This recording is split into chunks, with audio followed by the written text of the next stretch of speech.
Olá, meninos! Bom dia! Bem-vindo à nossa aula de hoje. Iniciando com essa música de Adoniran Barbosa na voz de Demônios da Garoa. O que será que essa música tem a ver com a nossa aula de hoje? Muita coisa. Hoje nós vamos trabalhar essa apostila. Apostila 11 de língua portuguesa do nosso material. Variações linguísticas 2. Vamos estudar um pouquinho do que é fala, do que é escrita, como as variações fazem parte do nosso dia a dia e 3 variações, ok?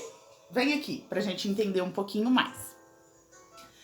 Então, pessoal, as variações linguísticas, elas se compõem dentro da fala, dentro da comunicação diária das pessoas.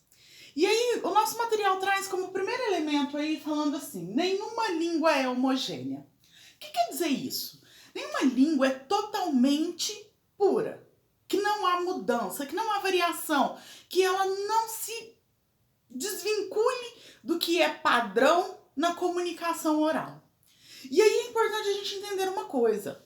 A comunicação oral e as variações linguísticas, elas fogem um pouco, às vezes, do campo do padrão. E aí muita gente pode achar que isso está errado, que as variações linguísticas são formas erradas de se falar. Não, não é bem assim. As variações linguísticas são como a língua se adapta dentro dos contextos diários, sociais de cada grupo. Então, por isso, a língua é um elemento vivo, ela sempre vai sofrer algumas modificações. E aí o nosso material traz um elemento muito importante, a fala e a escrita. Por quê? Na escrita, muitas vezes, nós temos que, de fato, registrar o que a gente considera aí uma norma padrão, a forma correta, entre aspas, de se falar, o que é uma convenção de um determinado grupo. Já a fala, ela pode sofrer várias influências, mudanças, e isso é o que vai compor as variedades linguísticas. Essa apostila é a 2, então em algum momento, se eu não me engano foi no primeiro ano, nós já falamos a respeito de algumas variações linguísticas também. E é importante a gente entender que essa língua, ela é viva e ela vai mudar de acordo com vários fatores. E aqui a gente traz hoje 3 fatores muito importantes para essa composição de variação linguística. Pessoal, aqui eu tenho uma colinha, um mapa, né, vamos dizer assim, e aí depois eu tiro uma foto e deixo anexada aqui no Classroom, melhor, né, lá no Classroom, junto com o vídeo, onde eu vou colocar o vídeo dessa aula, tá bom? Então, ele fala uma coisa muito importante, que nem a fala nem a escrita, ela é totalmente pura.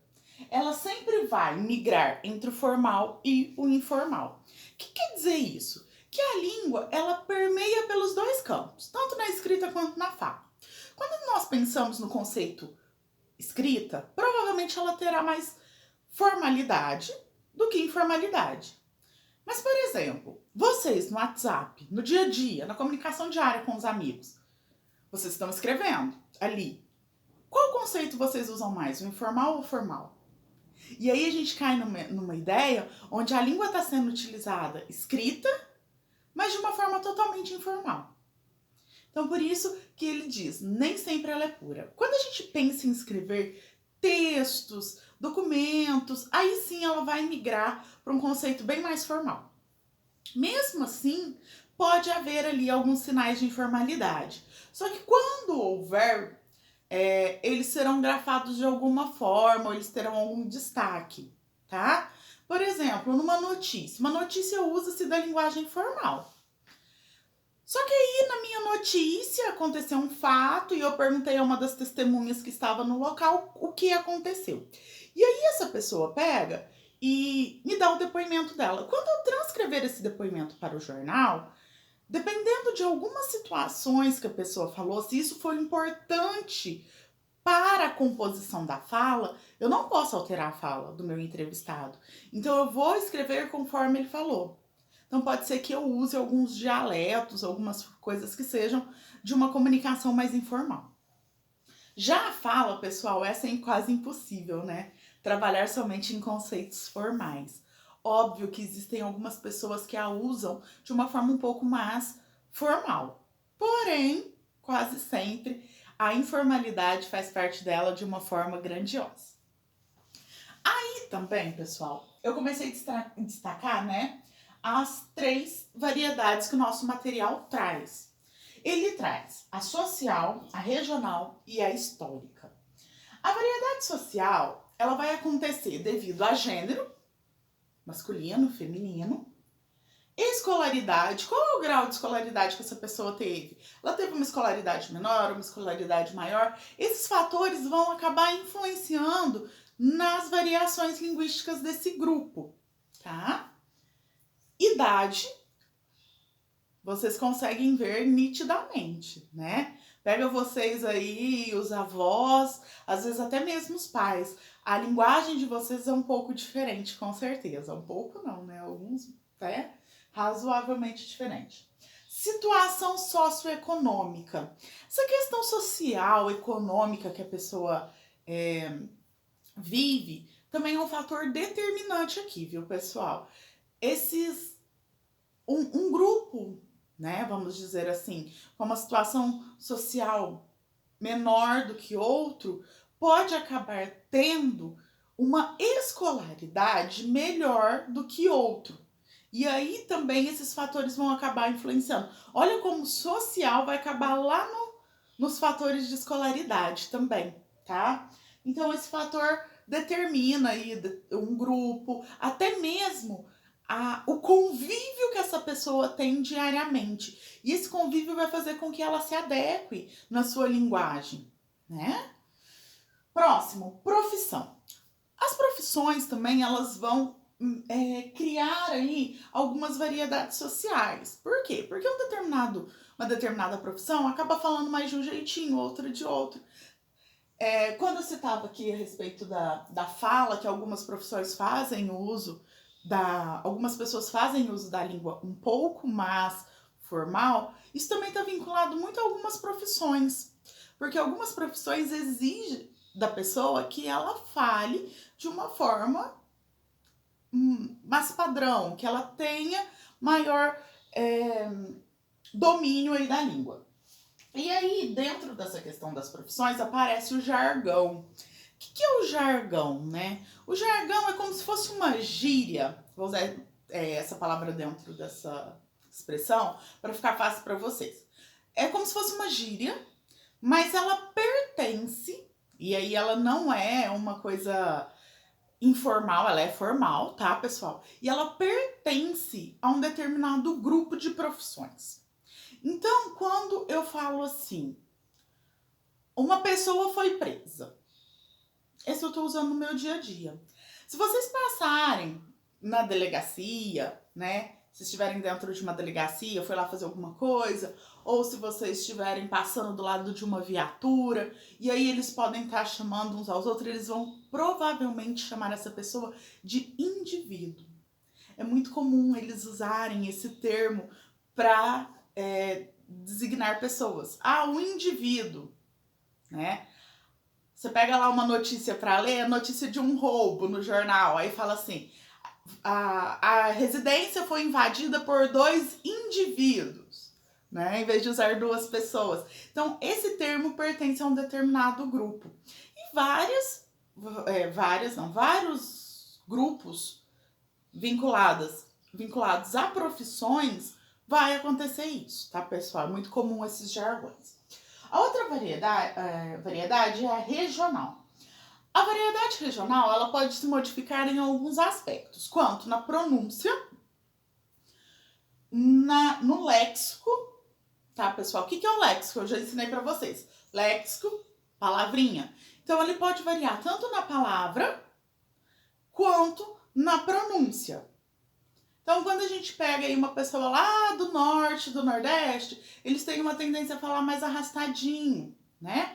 Até mesmo dentro do próprio estado de São Paulo, a gente consegue perceber. O pessoal mais do interior fala de um jeito, o pessoal mais próximo da capital de outro, o pessoal mais do litoral já vai falar de outro. E aí, essas variações, elas podem acontecer, então, na pronúncia e no léxico. O que é modificação de léxico, né? É quando você tem o mesmo termo para delimitar um certo elemento. E aí, se a gente pode pensar na palavra mandioca. Então, mandioca, ela tem várias formas de ser mencionada. aipim, macaxeira, mandioca, e aí vai depender de cada região, tá? Essa pronúncia, mas todas elas é para o mesmo elemento, que é aquela raiz.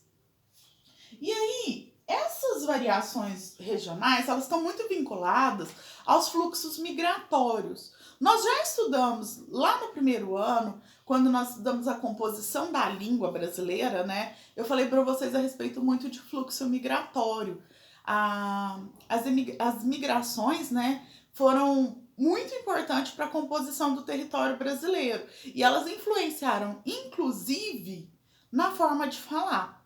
Por isso que cada região, aí se a gente pega o sul, o sudeste e o nordeste, que são regiões mais costeiras, que acabaram recebendo mais imigrantes, a gente percebe uma diferença na forma de falar muito grande. E isso está vinculado principalmente às questões de que cada pedacinho foi colonizado por um grupo diferente, né? Ou melhor, recebeu colonos diferentes, e isso influenciou na nossa língua em cada uma dessas regiões. Por fim, a gente chega à variedade histórica aqui, pessoal.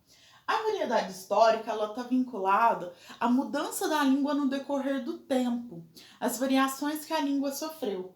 Então, um exemplo clássico é o você, que hoje nós usamos tanto essa palavrinha e que ela originou-se de uma forma totalmente diferente ao que nós usamos hoje, né? Ela, quando surgiu, ela tinha um cunho muito mais informal, porque era como os escravos tratavam os seus senhores, não era você, era um outro léxico, né? E aí, com a mudança, esse léxico ele foi mudando, ele foi sofrendo alterações, até chegar o você de hoje em dia. E hoje nós usamos você de uma forma informal. Nós usamos para comunicar com qualquer pessoa. Quando a gente tem um contato mais próximo dessa pessoa, a gente usa o termo você.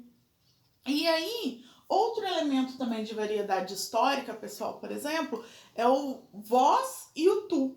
Hoje também pouquíssimo usado aqui na nossa região, né, principalmente. O tu ainda é usado em outras regiões do Brasil, mas aqui na nossa região, o tu e o vós é pouquíssimo usado. Quando a gente ouve alguém ainda falando, tu fizeste, a gente já olha meio assim, sabe que aquela pessoa não pertence muito à nossa região, porque aquilo destoa do que é comum aqui, tá? Então, passamos aqui por todas essas variedades linguísticas aí, citei todas, espero que vocês tenham entendido um pouquinho de cada uma. E boas atividades para vocês, as atividades estão todas linkadas. E até a nossa próxima aula. Tchauzinho!